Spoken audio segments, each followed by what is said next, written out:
Hi guys. Hello. Hey. So thank you for this series, because I loved the first 3 episodes of the series, and I think that the moment with Hitler is hilarious. Really, really, really funny. Thank you. But no spoiler, no spoiler. So, which aspect of your characters do you like the most in this series? I feel like the thing I like most about Jizzlord, I think he's very sensitive to other people. Like, I think he really notices, even though he doesn't understand anything about why anyone else reacts the way they do. I think because he's always trying to learn and he's so curious. Like, he really... You see this more as the series goes on. Less when he's a cat, actually, weirdly. Not so sensitive. But I think... Scratchy. Yeah, a bit scratchy. But I think, like, as the series goes on, like, because he's so curious, he really notices how people change and he really wants to try and be there for them. So I think he's he observes people very well. That's what I like about him. I would say something I really love about Carrie is I really love her kindness, which I think you see very early on. But I also, this comes out later in the series, I think she's got a deep kind of like kinkiness, which and like a bit of a different. Do you know what I mean? She's got kind of like saucy. Yeah, Episode saucy. 7. Episode 7. Yeah, episode 7. Say no more, babe. I think that is something which is, I think I really enjoy that. And then I also obviously love the channeling of the dead, which is not really her personality, but that's just her power. But I enjoy that as well. Yeah. I love the way that like Jen takes Jizzlord as like a project and is like, right, I'm going to lead you through the world. And it's like, obviously she's using it all as like a method to avoid all the other problems she's sorted out in her life. But it's like a kind of really, it is a selfish reason as to why she's doing it, I feel, in some ways. But I think it shows... I think she impresses herself and impresses probably Bilal and Erbit, Cash and Carrie. Who is Bilal? But I think she, I really, she gets so much joy out of like teaching him the ways of life, even though she hasn't a clue herself. I just think it's quite sweet. That's so true about her. Yeah. The thing I love most about Cash is his imagination, because I feel like when you grow up, your imagination you normally lose your imagination. Like, as a kid, you're able to imagine all these different possibilities for your life, and when you're reading books, you really feel in it and stuff. And I feel like his only continues to grow as he grows up, and he maintains this like real childish like way of looking at the world, and the way that and the potential for him to be in it in all these different kinds of ways. And I would love to have that in my actual life.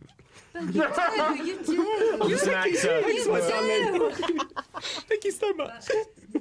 The series talk about also the research of our own voice and our own place in the world. I mean, but what do you think, in your opinion, today? It's more easier or it's more difficult to find our own voice? Because there are the social networks, we have many possibilities of traveling in the world, so know other people, but it's easier to find our place and our voice.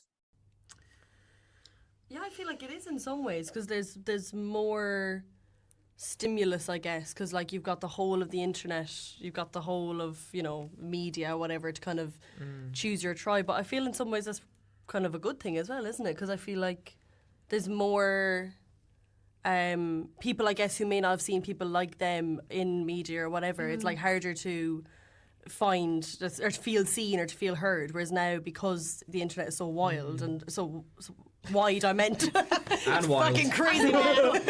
Because it's so wide, you can like research about yourself or like find things and read things about yourself in a helpful way, I guess, and kind of find out more about yourself through that. It's more accessible to...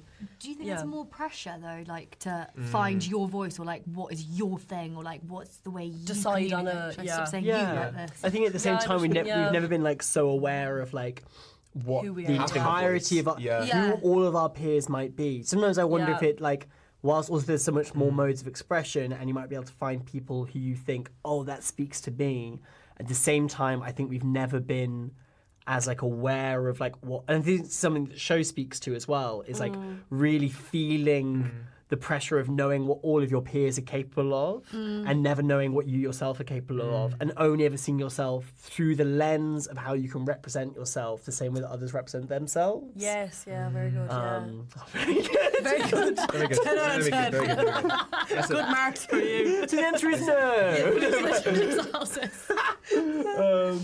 But yeah, I think obviously we have nothing really to compare it to from our own experience. Yeah. But I think the show is very much about this simultaneous, like, really feeling like everyone else is so capable and you aren't, but also being able to find people who can be your family. Yeah.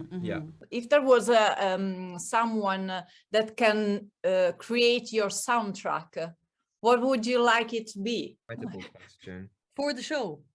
No, in your real life. I mean, as a Jen with the doctor. I mean, Wow. Oh. So like a singer or a composer. Is it one song?